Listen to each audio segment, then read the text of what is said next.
So how do you get a numbers on the top of your keyboard on the iPhone? So let me explain the way it could work. If you're new here, definitely subscribe so you don't miss anything important.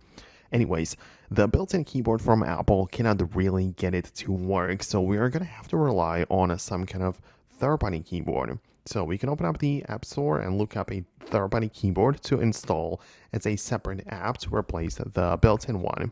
And for example, we have the one from Google, which is called the Gboard. And when you install that one, you can see that I can add it to my device and it's going to be part of my keyboard selection right there. And the numbers are already part of the, the upper row right there, which is simply not the case in my built-in keyboard. And you can see that this is available in a third-party app, so you can even explore more apps where even different features are available. But if I go to the settings of the Gboard keyboard in the actual application, you can see that I can even decide if the number row is going to be visible or not. So there is a toggle to show the number row. So that is again something which you might need to have turned on, or you might need to check to ensure that it works well.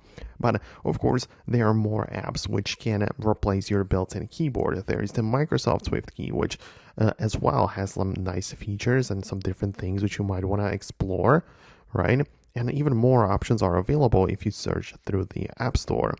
So that is definitely something which you're going to do in order to get like more features out of your keyboard. I hope it helps. Let me know what you think about that below in the comments, and I hope to see you later in the future videos and similar guides like this one. So stay tuned and I'll see you then.